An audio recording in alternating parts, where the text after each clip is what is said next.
What's going on, y'all? Mero here, back with another one. It's gonna be a little something different today, a little something new. But of course, with the new channel comes new things. If you haven't watched the first video, I did talk about how I wanted this channel to be more of a podcast type of channel. But I've always liked the idea of story times. And I've always wanted to do one. I see other YouTubers, one of my favorite YouTubers, do their story times. I've always thought it was cool to try it myself, and I got a lot of stories to tell. So y'all let me know if y'all like it by liking the video and just putting in the comments what you liked about it, or if you want to see more of this. So yeah, that's all we got. So, to paint the picture for y'all, I am 2021. This is 2022, of course. That sounded so weird. I am 20, about to be 21 in the year 2022. Sorry about that. And this had to be 2018, right? My sophomore year, at least the end of my sophomore year, right? We had already went through off season, and we're doing what's called spring ball. And spring ball is just a little Kickstarter to get us back in the groove of football before the summer comes. So we went through all of that, and it's intense training, more training than you would during the real season, right? Going through all of that during the last, I want to say, month of our school year.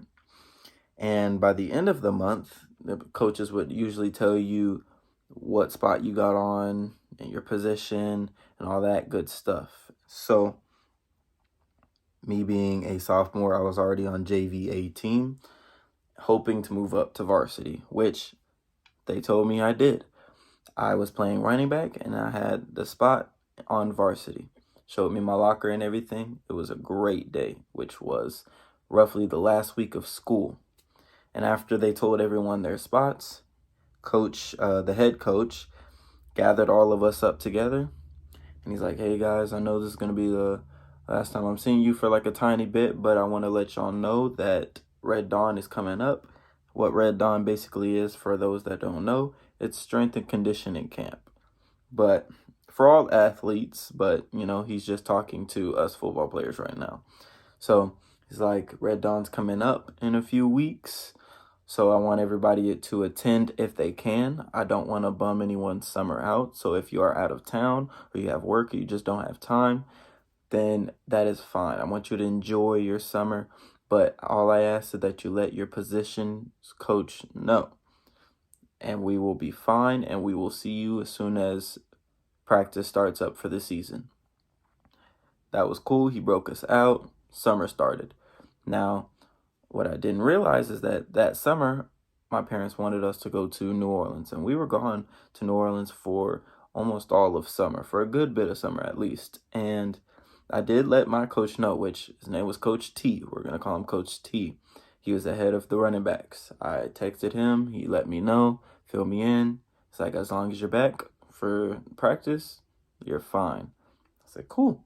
So I go with no cares, no worries. And I made it back in time just enough for the last 2 weeks, I want to say, of Red Dawn.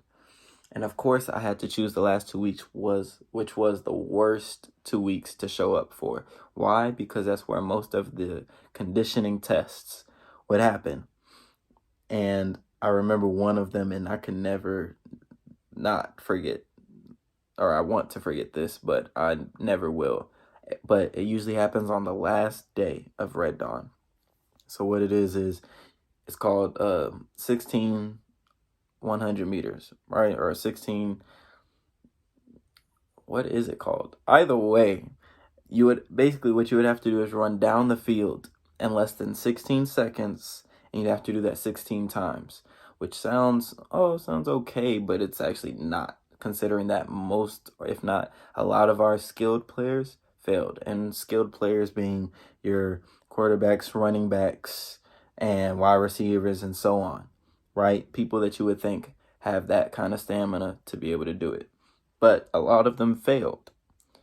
Luckily, I passed, especially with not going to Red Dawn that much. So I thank God for that. But I passed that day. Horrible, but it was over. And coach brought us back in at the end of it. He's like, guys, we have, I want to say, a week and some change before we actually start our practice, which, as y'all can see, our summer is being pretty packed up if you're not doing something. You're usually dealing with some kind of training for football. But he's saying, he was like, we got about 2 weeks, maybe 1 week and some change before our actual practice starts up, before school. I want everybody there. No excuses. If you're not there, your spot can and will be taken. My head meant nothing to me. I was going to take another vacation. I was there, so I was good. With that being said, speed it up a little more. Now we're starting practice for the season. No, school hasn't started just yet, but practice starts maybe like 2 weeks before school actually starts. And we're in there. Coaches are going at it. I mean, really tough on us. And coach pulls me to the side once and he goes, the head coach wanted me to let you know, and this is Coach T talking. He's like, coach wants to put you on JVB. I'm like, what? Why? He goes, well, we haven't seen you that much in Red Dawn, and I know you did let me know, but coach just doesn't know if you've progressed since. Not saying you haven't, but we just want to test that out and see what we're working with. I'm like, all right, that's fine, I guess, but this is JVB we're talking. You don't want me to go to JVA? He's like, I wish I could make the rules, but I can't. I'm like, whatever. That's fine. I'm not going to look down just because I'm faced with a little bit of adversity, and I'm going to keep going. So the season starts, school starts, and big part of the story, I am in a relationship. We're going to call her Miss Flintstone, which was one of the worst breakups I've ever had. But that will be another time, another story time. If y'all like this one, of course. But I'm in a relationship with Miss Flintstone, and it's going good. It's the beginning of the year. All of a sudden, first off, I want to say that the JVB games, I'm going crazy. Every time I touch the ball, I'm just about going at least 40 yards. I'm hitting touch. I'm getting TDs back, left and right. Wow. So, and every time I would do good, I would go up to the coach like, did y'all see that? I'm doing good. And they would be like, oh, yeah, whatever. But their mind's too busy on varsity games, which varsity, I think the start of their year wasn't doing too well. This is my junior year. But like I said, they weren't paying attention to me. I'm like, all right, that's cool. Later on, things started going south for that relationship with Miss Flintstone. And like I said, one of the worst breakups ever. It definitely started to mess with my mindset, and it was a detriment to me and how I played. It was, I'm a junior, I'm still hooked up on that high school love stuff. So of course it's going to affect me big time, and it affected the way I played. And when I tell you it affected the way I played, I'm talking I was not doing good. And it was going like in a row. Of course, my skill is, I'm not going to say I'm better than everyone. I'm better than the next man. But I will say my skill set was more advanced to where even though I was not feeling it, I was still doing somewhat good, especially for a JVB team player. So I was still doing good, but with the relationship broken up, I still wasn't feeling it. And everyone could see it, I guess. I wasn't scoring. I wasn't as happy I was before. But if there was one game that stood out to me, especially with coaches just not not looking my way, not just ignoring me. It was not the good time. I was basically on demon mode. I was not messing with anybody. I wasn't fucking with anyone. I basically turned to a straight like non-existent person. Like, don't even come this way. I was in that mindset where if you were to come at me the wrong way, I would most likely get sent somewhere. And I mean jail, prison. I was not ready. Or at least they weren't ready to come talk to me. And it's funny because this is around the same time where I got really connected with someone y'all know was on my last video, Key. You already know this guy, but this is where I started getting really connected with him. He was actually wrongfully placed on JVB just like me. Same grade as me and everything. He was really good at his position, which was I think he was on defense. He can correct me, but I think he was a DT, defensive tackle. But we were on opposite sides. I was still a running back, but we started to connect a little more. I started to, he told me more about his music and that he does make. I always thought that was cool, but never really paid attention to it. And of course, this is still on my demon time. He already knew what was happening with me with Miss Flintstone, so he's already knowing. And this last game, I remember it so vividly. We're playing Ryan High School, and if you're from around here, you know what Ryan is capable of. And we're going against this team. Key looks at me and he's like, "Hey, yo, man, I just wanted you to know Miss Flintstone is here." Miss Flintstone was a trainer. She was basically, helping with the water whenever the players needed and like bandaging, wrapping up, that kind of stuff, right? She was usually, though, covering varsity games, usually. But for some reason, she was there for the JVB game. Why? I have no clue to this day why. But for some reason, she was there. And Key pointed that out to me. And that day just wasn't a good day for me. Somebody had to rub me wrong that day. And I saw her, and you could just see a look of defeat on my face. You could see a look of anger on my face. I was just like, why? Why today of all days? Why today? Especially going against Ryan. Why? I'm like, whatever, bro. Whatever. And he's like, yeah, man, just keep your mind set on the game. Get this over with and go home. I'm like, whatever. We go in the game. I'm doing what I usually do. I'm usually out. I can outrun just about everybody on JVB, or no, I can. So my main thing I would do was grab the ball and I would run outside and just outrun everybody on the other side, score a touchdown, because it was just that easy, right? But with this team, Ryan is built up of a lot of fast players, a lot of players with speed. So that wasn't working for me.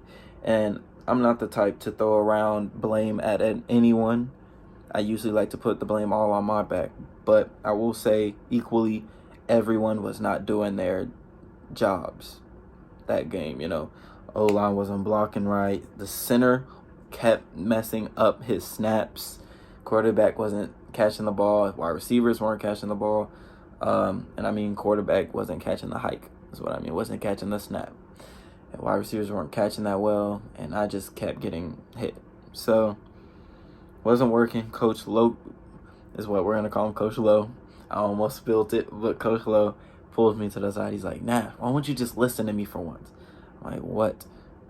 Like I said, not in a good time. I'm looking at him like, "What?" He's like, "Just listen to me for once. I promise it will work. Just listen to me. If it works, good. Just keep going. But if it doesn't, do whatever, all right?" I'm like, "Man, whatever. It's just a JVB game. I don't care what."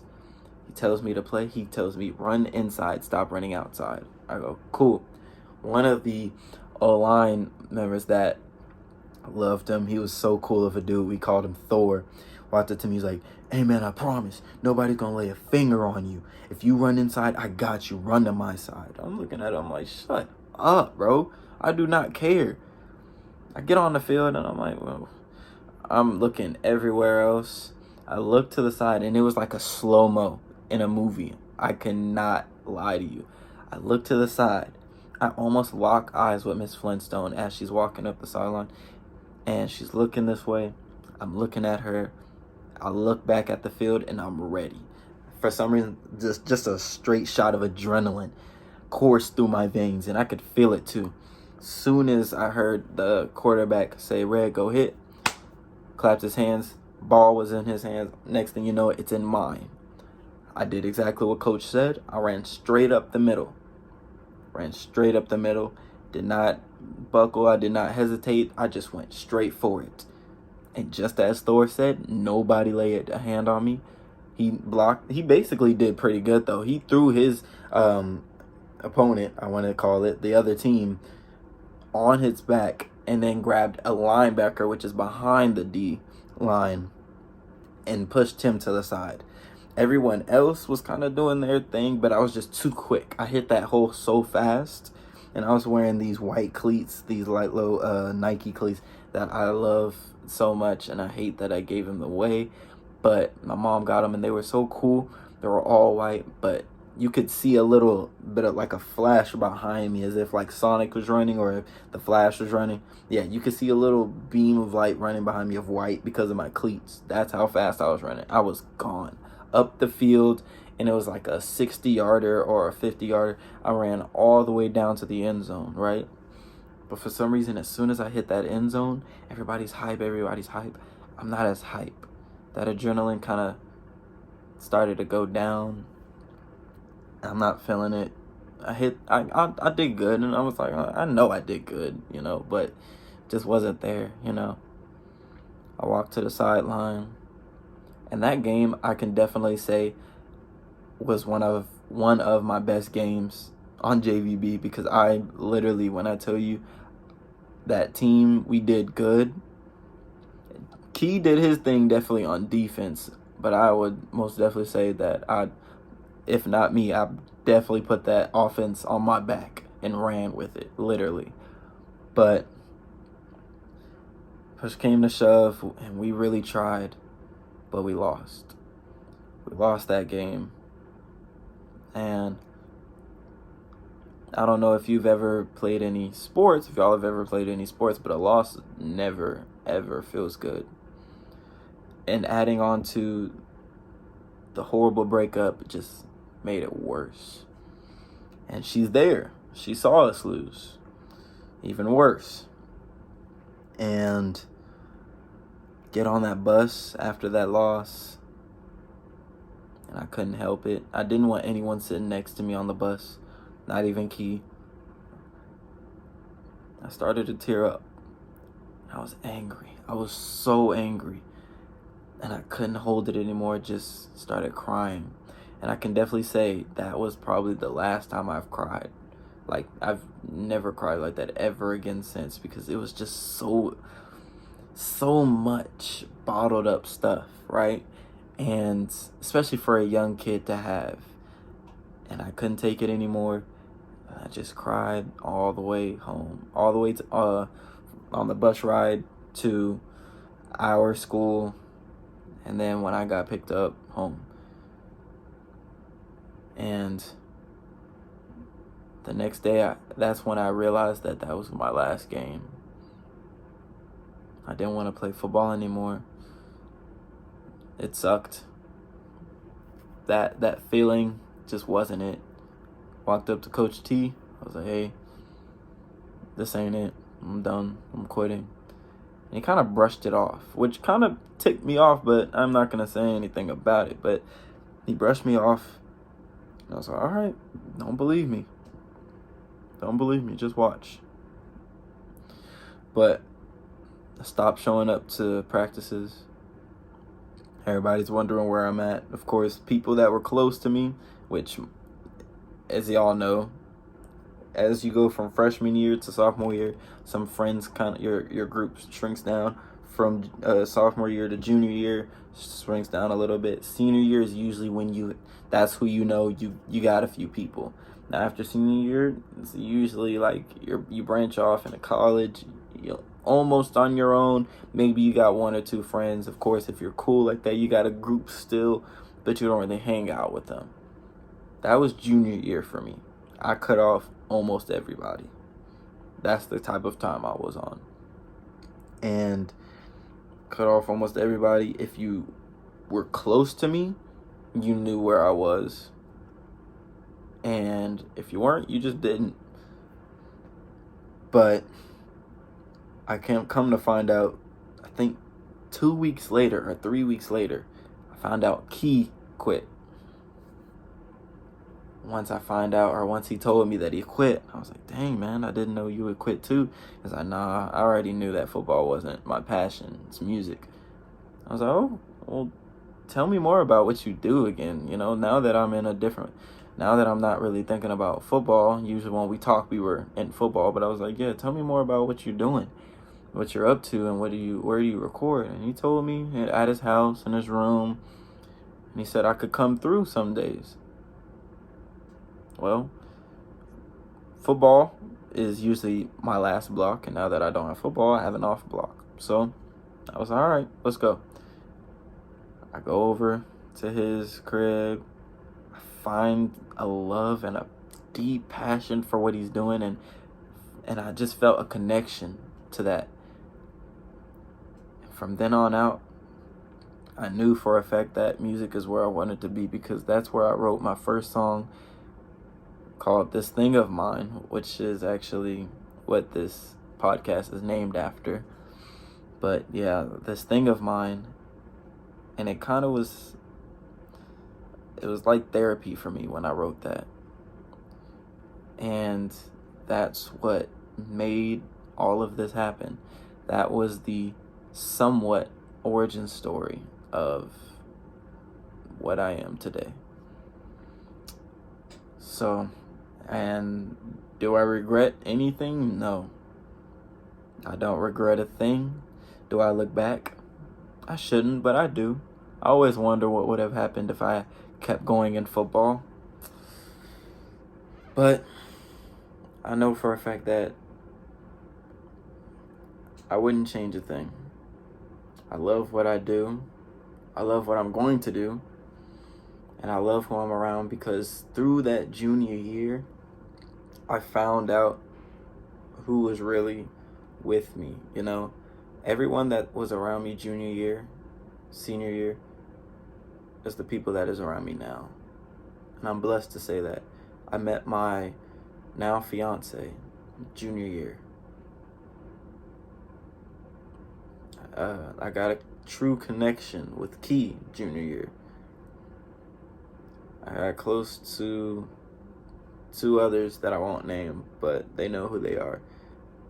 Junior year, and one of them way back in 6th grade, but I definitely, junior year is when I found out, okay, this is my group. This is who's for me.